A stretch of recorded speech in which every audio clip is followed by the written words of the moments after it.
សួស្តីអ្នកទាំងអស់គ្នាថ្ងៃនេះយើងនឹងមករៀនពីអត្ថន័យនៃនិមិត្តសញ្ញាដែលមាននៅលើសម្លៀកបំពាក់របស់យើងទាំងអស់គ្នាឥឡូវយើងចាប់ផ្ដើមជាទូទៅនៅលើសម្លៀកបំពាក់របស់យើងគឺមានផ្លាកមួយដែលនិយាយពីនិមិត្តសញ្ញា3ទៅ4ដែលគេដាក់នេះដើម្បីឲ្យយើង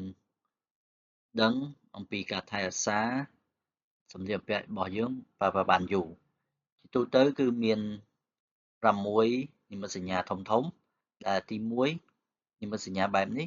សំដៅទៅលើថាសម្លៀកបំពាក់របស់យើងអាចយកទៅបោកនៅក្នុងម៉ាស៊ីនបានប្រសិនបើលោកអ្នកឃើញនិមិត្តសញ្ញាបែបនេះគឺមានន័យថាយើងអាចបោកសម្លៀកបំពាក់របស់យើងនៅក្នុងល្បឿនឬក៏ដូចជានៅក្នុងកម្រិតសម្ពាធណាមួយជាធម្មតា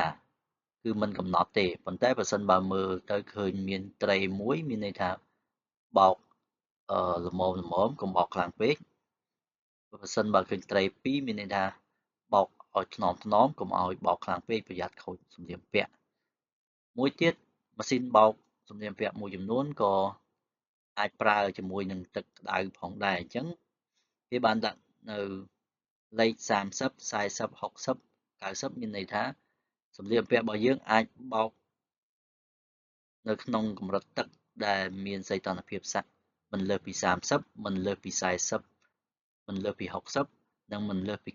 90អង្សាសេរូបភាពនេះគឺបង្ហាញថាសម្លៀកបំពាក់របស់យើងដាច់ខាតត្រូវតែបោកដៃមិនប្រើម៉ាស៊ីនទេប្រសិនបើឃើញមាននិមិត្តសញ្ញាខ្វែងបែបនេះមានន័យថាសម្លៀកបំពាក់របស់យើងមិនត្រូវការឲ្យបោកជាមួយនឹងម៉ាស៊ីនទេចំណុចទី2គឺបង្ហាញថាសម្លៀកបំពាក់របស់យើងអាចប្រើជាមួយនឹងសាប៊ូធ្វើឲ្យសម្លៀកបំពាក់សប៉ុន្តែប្រសិនបើមានសញ្ញាខ្វែងដោយរូបភាពនេះគឺមានន័យថាមិនត្រូវការប្រើសាប៊ូដែលធ្វើឲ្យសម្លៀកបំពាក់សទេ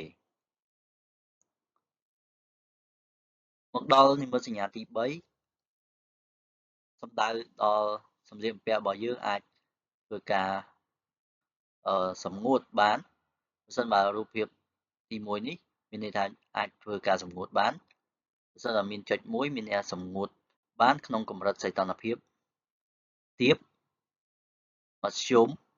ខ្ពស់ឬមួយប្រសិនបើឃើញរូបក៏ដូចជានិមិត្តសញ្ញាបែបនេះមានន័យថាមិនត្រូវការឲ្យមានប្រើប្រាស់នៅកម្ដៅទេប្រសិនបើនិមិត្តសញ្ញាដែលលោកអ្នកឃើញថាមានខ្វែងបែបនេះមានន័យថាសម្លៀកបំពាក់នោះមិនត្រូវការឲ្យយើងធ្វើការសម្ងួតដោយប្រើម៉ាស៊ីនទេចំណែកឯនិមិត្តសញ្ញាបែបនេះវិញគឺសំដៅដល់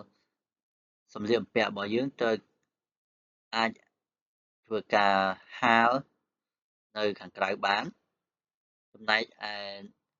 និមិត្តសញ្ញានៅត្រង់នេះឆូត2គឺសម្លៀកបំពាក់របស់យើងត្រូវតែហាលនៅក្រោមម្លប់មិនត្រូវដាក់នៅត្រង់ផ្ទាល់ជាមួយនឹងពន្លឺថ្ងៃនោះទេនិមិត្តសញ្ញានេះមួយទៀតគឺសំដៅដល់ថាសម្លៀកបំពាក់របស់យើងមិនត្រូវពូតទេគេមិនអនុញ្ញាតឲ្យយើងពូតសម្លៀកបំពាក់ទេនិមិត្តសញ្ញាបន្ទាប់បង្ហាញថាសម្លៀកបំពាក់របស់យើងគឺអាចធ្វើការបោកស្ងួតបានឬមួយក៏តម្រូវត្រូវតែធ្វើការបោកស្ងួតតែម្ដងអញ្ចឹងអក្សរ A មានន័យថាអាចប្រើប្រាស់នៅថ្នាំប្រភេទណាក៏បានដែរអាចក្នុងការធ្វើឲ្យបោកសម្លៀកបំពាក់របស់យើងជាការបោកស្ងួតប៉ុន្តែប្រសិនបើជាអក្សរ P មានន័យត្រូវតែតម្រូវឲ្យប្រើប្រាស់នៅសារធាតុម្យ៉ាងដែលមានឈ្មោះថា trichloro ឬមួយក៏ប្រសិនបើឃើញមានអក្សរ F មានន័យថាត្រូវតែប្រើជាសាប៊ូប្រភេទម្យ៉ាងឈ្មោះថា petroleum solvent ប្រសិនបើឃើញរូបសញ្ញាខ្វែង មានន័យថាសម្លៀកបំពាក់របស់យើងមិនតម្រូវឲ្យធ្វើការបោកស្ងួតនោះទេនិមិត្តសញ្ញាចុងក្រោយគឺជានិមិត្តសញ្ញាឆ្នាំងអ៊ុតសំដៅដល់យើងសម្លៀកបំពាក់របស់យើងអាចធ្វើការអ៊ុតបានប្រសិនបើឃើញនិមិត្តសញ្ញាបែបនេះប្រសិនបើឃើញចុច3មានន័យថាសម្លៀកបំពាក់របស់យើង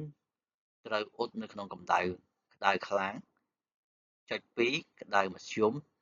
ចុច1ក្ដៅតិចប្រសិនបើមានរូបសញ្ញាបែបនេះខ្វែងហើយត្រេ3ចេញមកនេះមានន័យថាសម្លៀកបំពាក់របស់យើងមិនត្រូវការអ៊ុតដោយប្រើ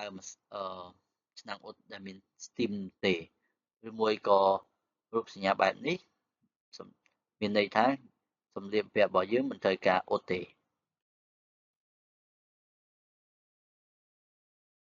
ហើយនៅក្នុងសម្លៀកបំពាក់ក៏ដូចជាក្រណាត់នៃការបោះយើងប្រើប្រាស់នេះតែងតែមានផ្លាកហើយផ្លាកទាំងនោះមានសញ្ញានិមិត្តសញ្ញាប្រាប់ហើយដោយដែលខ្ញុំបានបង្ហាញមួយទៀតក៏មានការបរយាយនៅខាងក្រោមដែរប្រសិនបើយើងមើលមិនយល់ពីនិមិត្តសញ្ញាក៏អាចយល់ទៅពីការបរយាយរបស់គេផងដែរឧទាហរណ៍នៅត្រង់នេះនៅខាងលើគឺជានិមិត្តសញ្ញានៅខាងក្រោមគឺជាការបរយាយដោយរូបភាពនេះអញ្ចឹងគឺគេដាក់ថា dry clean only ហើយដាក់អក្សរ P ដូចខ្ញុំបានបង្ហាញអញ្ចឹងគឺប្រើសារធាតុមួយយ៉ាងហ្នឹងអាចបោកស្ងួតបានប៉ុន្តែมันអាចប្រើនៅសារធាតុផ្សេងនោះទេនៅត្រង់នេះគឺគេដាក់ cool iron មានន័យថាយើងអាចអ៊ុតនៅក្នុងសីតុណ្ហភាពទាបកុំឲ្យក្តៅខ្លាំងពេកហើយមិនត្រូវប្រើនៅពេលបោកគក់មិនត្រូវប្រើថ្នាំធ្វើឲ្យសម្លៀកបំពាក់សនោះទេ